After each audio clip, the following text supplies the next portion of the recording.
Okay, so now that we've taken a look at the overview of our head controls and the types of functionality we want to create, in this video I'd like to get our neck curve in place and then create the bones from that curve. So I'm going to jump over into Houdini. And now that we're inside Houdini, let's create our curve. Now, as mentioned on the whiteboard, the first two CVs of that curve are going to be point snapped to the start of that last bone of the spine and the end of the last bone of the spine, so we get some tangency with the bones in our spine.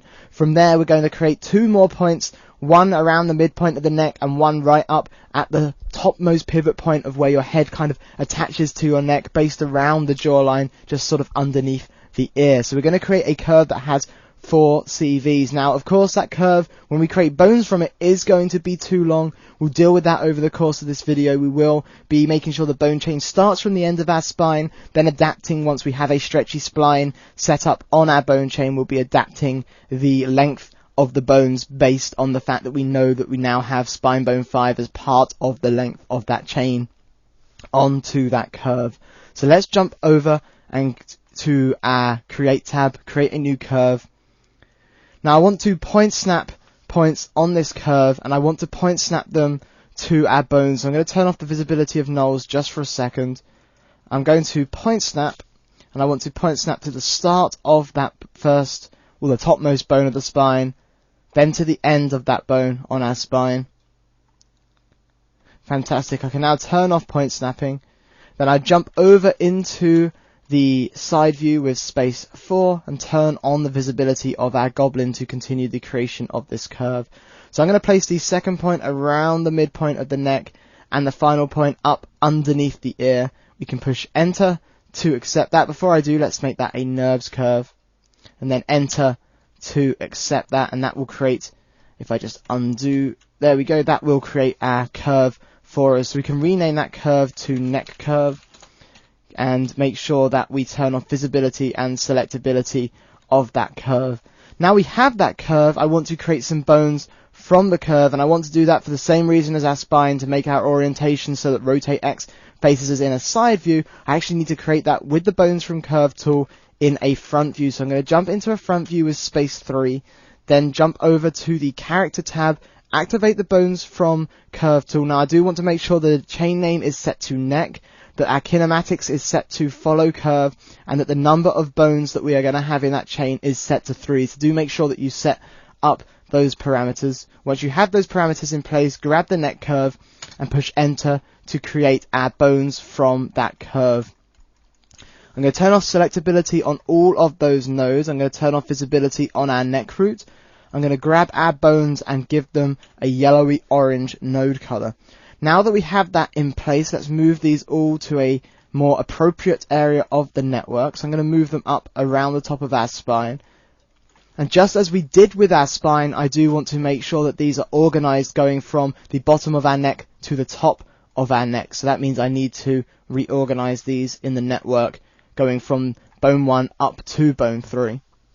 And to make sure that our bones actually start from the end of our spine, because currently if we jump into a perspective view and then hunt down that first bone, you can see it's not starting from the top of our spine, it's starting from the start of that curve. To do that, I can take our neck root, I'm going to parent that neck root into our spine bone 5 so that we are parented to the bone 5. That means I now need to go ahead and reset my pre-transform. So I'm parented into bone 5, but I do need to move to the end of bone 5. So I'm going to translate in Z and negative our spine bone 5 length.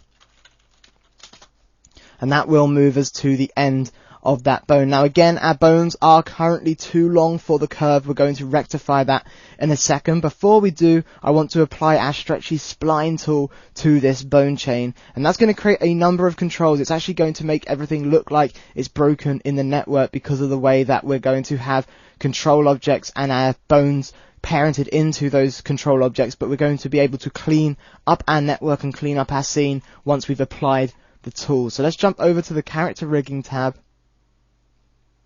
and I'm going to apply the stretchy spline tool to our neck bones. You'll see that because of the way the control objects come in, that bone has now jumped down to the start of the curve, but that's fine. We can hunt down all of those net controls. The first thing I want to do is grab those net controls. Let's maximize our network editor and move these controls up so that we have them in our network where we're working. I want to take our neck bone 1, and instead of having it parented into that control, I want to parent that in again to our neck root. I want to make sure that it is indeed parented into the neck root.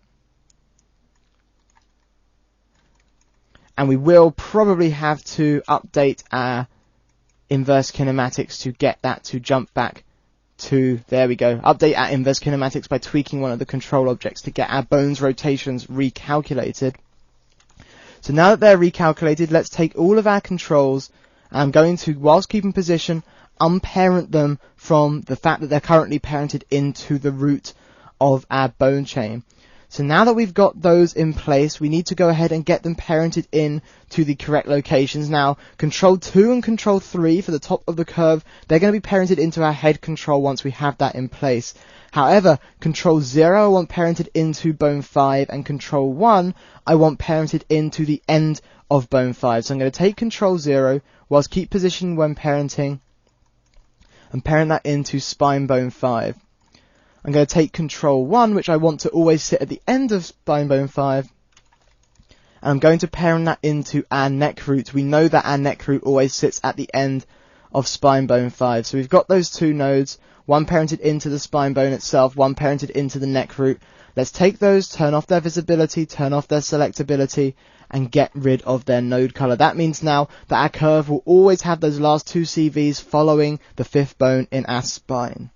So we've got that in place. We do need to make sure that we modify the length of our bone chain. Currently the length of our bone chain is based on the length of the curve divided by the number of bones.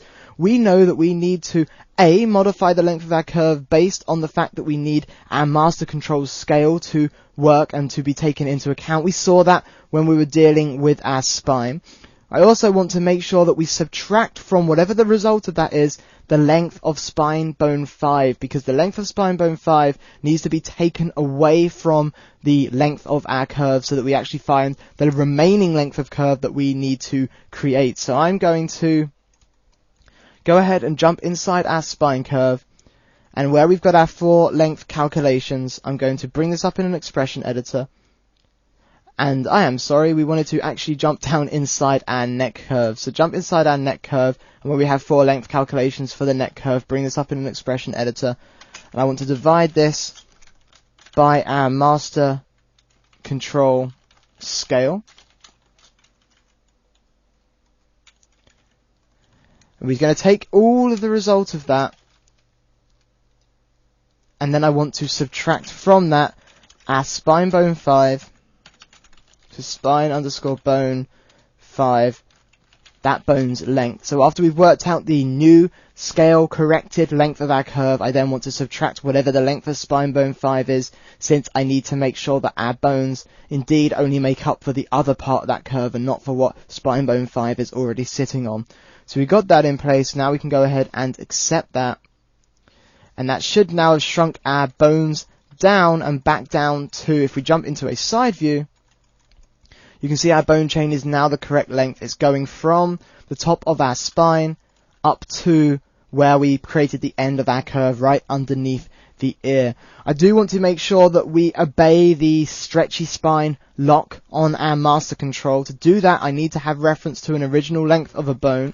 So on our neck bone 1, I'm going to edit the parameter interface, create a new float underneath bone length, and I'm going to name this to eye length. So we've got that new float underneath bone length.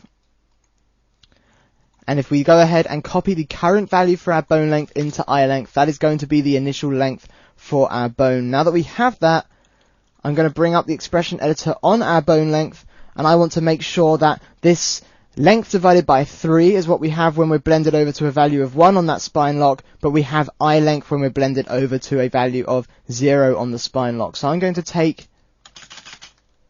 our 1 minus that master control spine lock parameter, take that and multiply it by our eye length, and then going to add the result of that to our master control parameter, so master control spine lock parameter multiplied by the entirety of that existing length. So we've now got our linear interpolation between our stretched length and our original length in place. We can accept that, copy that parameter, and paste that parameter as our bone length for all of the other bones.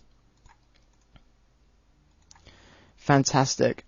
So that now means if I was to grab one of our spine controls, that I could grab our neck control. Let's grab the topmost control, and you'll see that that is indeed letting me stretch out the spine, and it is working based on knowing the length of bone 5 and still reaching to that point. But if I was to jump down to our master control and turn off spine stretchiness, then I'd no longer be able to stretch out our neck. So that means that when we lock our spine, we're indeed locking the spine all the way up the spine and also up our neck. So let's turn back on the spine stretchiness.